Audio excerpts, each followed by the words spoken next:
And at that point, when I thought about myself and I felt like, why am I living if I'm living dead?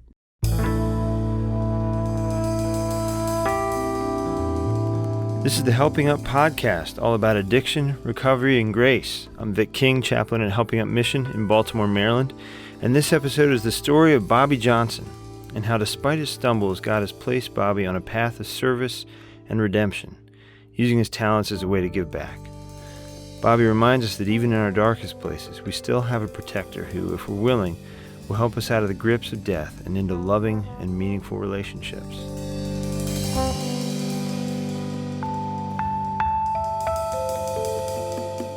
Well, my name is Bobby Raynard Johnson, Sr.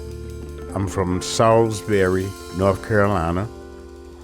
I'm a veteran. I'm 59 years old, and I'm a recovering addict.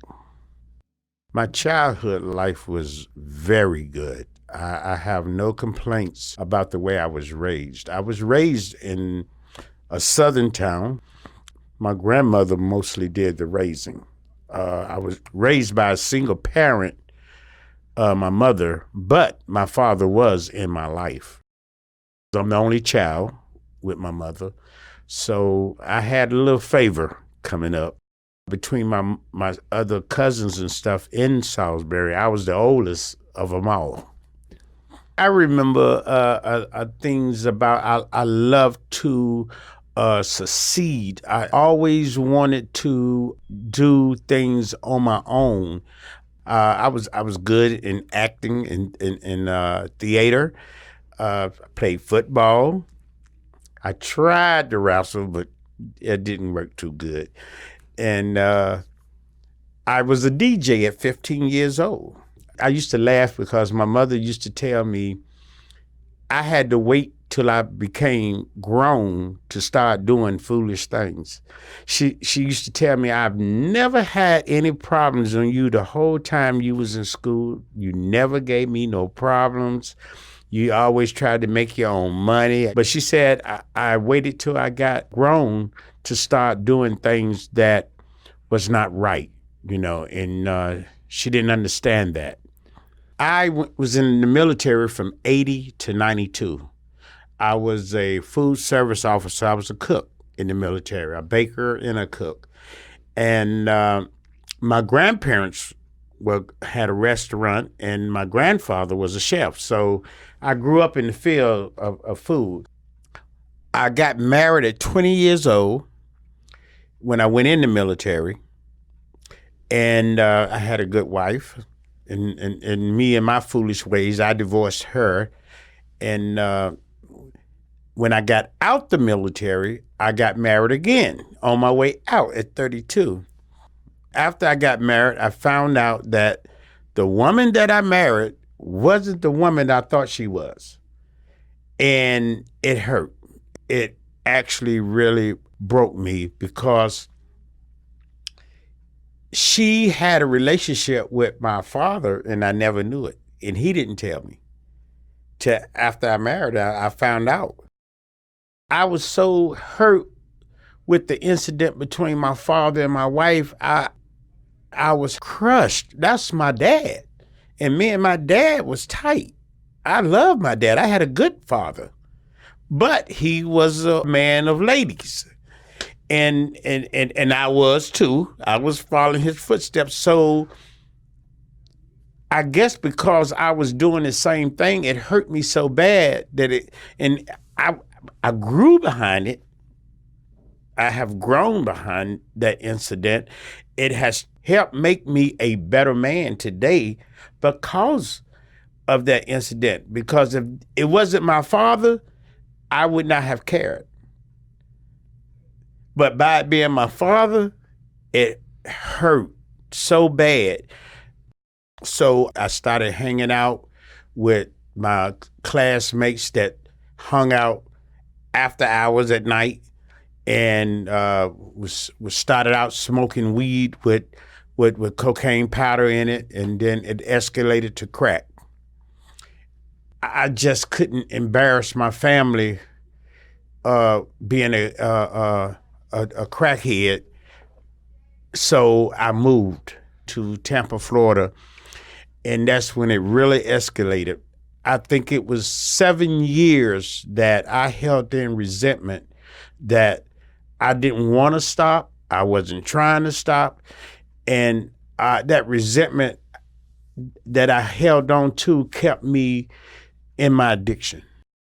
When I went to Florida, my first job was managing a place in food service named Bojangles, and I had went to a job fair for food management, and I had two different people that wanted me. It was Denny's and Piccadilly's, and I picked Denny's because it started right away. So I've always had good jobs. So the money in the job wasn't the problem, So that was a mean of staying afloat in my drug addiction. Denny's let me go to rehab, paid me the whole time I was in rehab. And when I got back, believe it or not, I still would not stop. And I went to them and told them I could not work. I quit my job to get high every day, mowing lawns and stuff, just so I could get high every day. That's how low I got. It was one Christmas, I never forget it. I was in Tampa, and I was living at the level where I was staying at a building that I was paying rent, but the building was not really for rent. It was someone that fixed it up and was charging people to stay there, but it wasn't up to code. And everybody used the same kitchen. So that day of Christmas, I had to go down to a place where they was giving away food for Christmas. And I went to get me something to eat. And at that point, when I just had just thought about myself, and I felt like, why am I living if I'm living dead? I said, I might as well be dead. I said, because I'm not doing anything. This is not me. And at that point, I thought I was going to die being an addict. I really did, and I did not want that. So I asked God to help me. And from that point, that's when I started recovery, and it was a process. I was raised up with God. So to be honest with you, I know it's only through God that I'm still here. Even though I was doing wrong, God still was with me, because I was with some places and people that did not care nothing about their own brothers and sisters. And it was incidents that happened that someone out of the crowd would step up and say, don't bother him. Don't nobody mess with him. And they just tell me, come go with me. And I didn't know him. So it's not like it was any luck or anything. I knew God had his hands on me the whole time, because in that world, you can get hurt just being in the area. You don't have to even know him. Just being in the world of that type of activity, you are prone to get hurt. And God allowed me to go through that with not a scratch on my body. I came to Baltimore for recovery. I started out at a place called McVet. I got 6 years clean at McVet. And my mother passed in 2016. And my mother was my best friend. My mother was my best friend. I had one of the best mothers in the world. It's no love like a mother's love. And about a couple of months after that, I relapsed.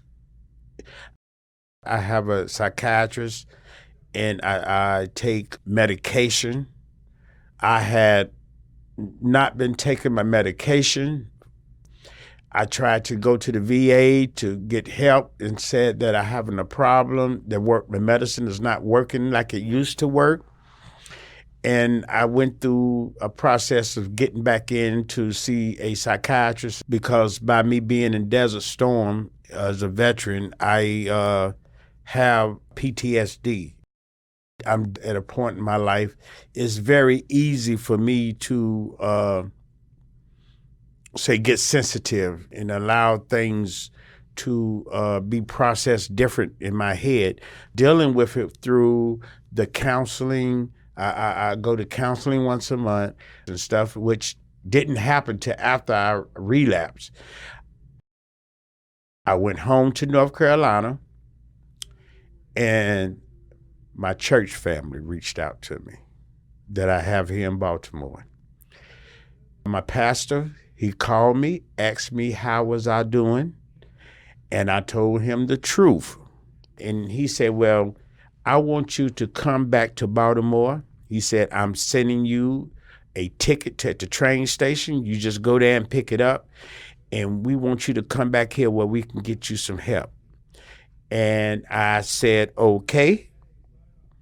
When I got here to Baltimore, I didn't know where I was going or but Minister Reeds, he is a graduate of the HUM, brought me here.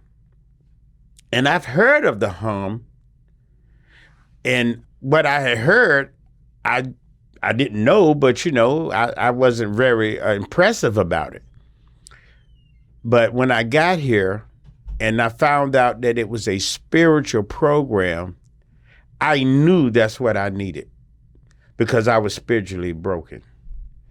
And I have not looked back ever since I stepped in this program. I have never looked back, and I'm so happy. I have more joy today than I've ever had in my life. I have joy in my heart today. I think the hardest thing being in this program was me.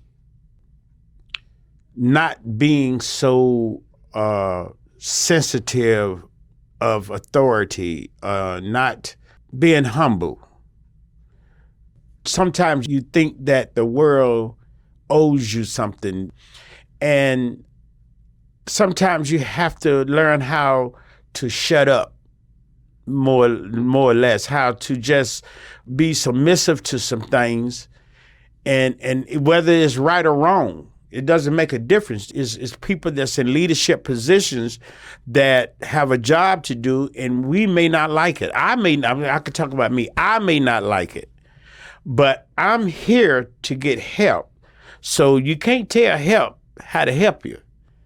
And by me enduring all the things that I went through here, which some things I don't feel was right, but by enduring that, I got through some hurdles that I got through, now I can look back and laugh about it. You may not believe this, but I think I didn't have every job the whole. He got fired from a free job. I mean, free help, and I'm getting fired.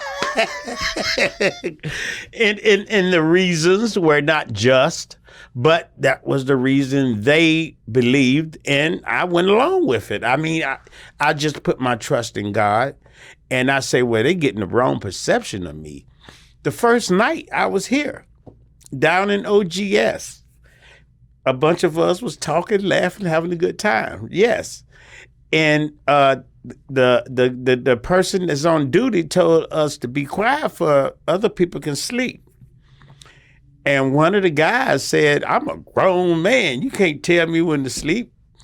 The next morning, Calvin Healy had me up here in the office saying that I can't get in trouble no more. And I'm saying, oh, Lord, I didn't do anything, but I didn't get in trouble no more.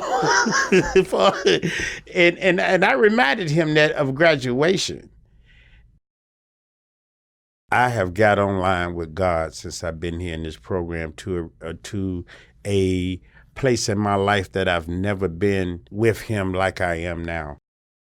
The spiritual classes, Pastor Gary, learning the Bible, talking about the Bible, it planted a seed in me that my lifestyle and the way I want to live now is such joy because I stay connected to God. I now go to Bible studies. I go to recovery at my church. I just love going to church.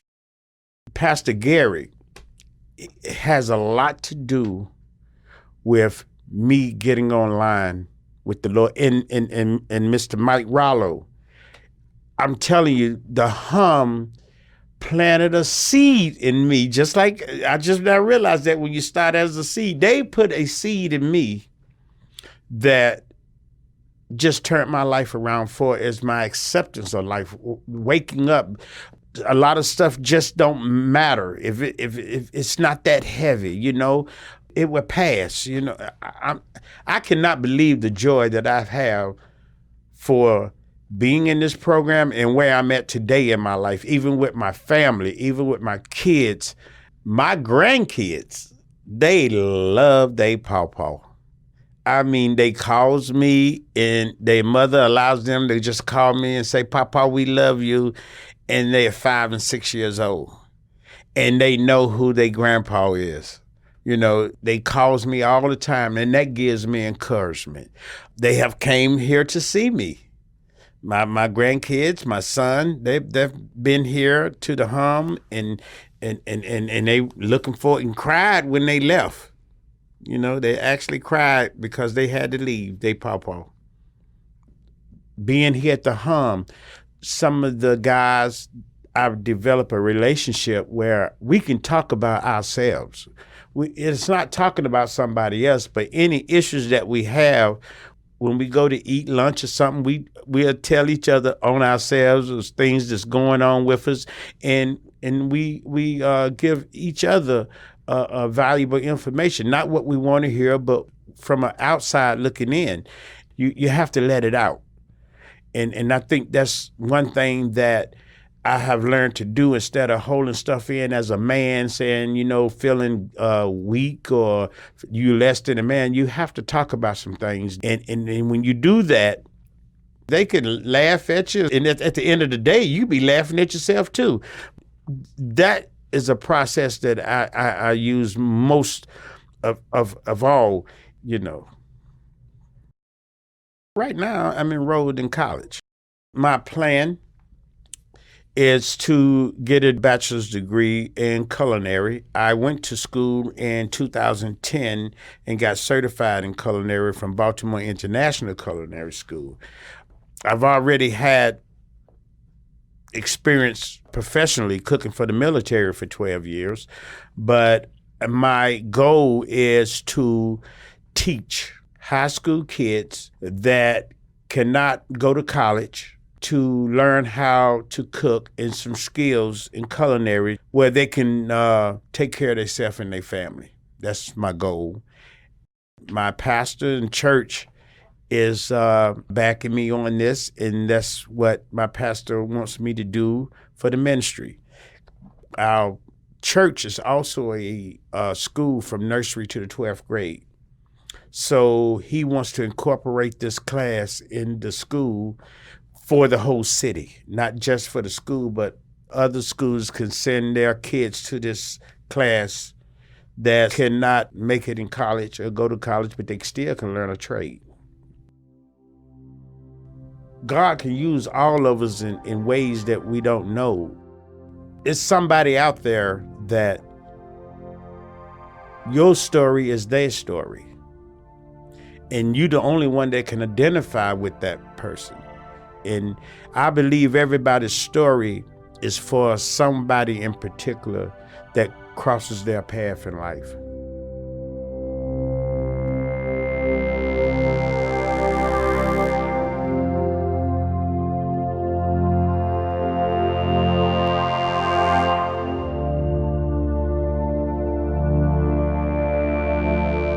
Maybe you've been touched by Bobby's story. Maybe you've been reminded of someone who's crossed your path that may just need someone like you to let them know they're not alone, that there is someone who can relate to their situation, and that God will always welcome us back. Thanks for listening. If you enjoyed this, please subscribe through the podcast app of your choice. Leave a rating or review on the Apple Podcasts directory. That helps more people find this show. This episode is produced by Gino Toscas with very minimal help from me. Music by Poddington Bear and Quincas Morera. This episode was sponsored by you. That's right, you. If you have ever donated or volunteered or helped out in any way at Helping Out Mission, that's partly because of your generosity that Bobby's story is possible. And so thank you, and we'll catch you next time.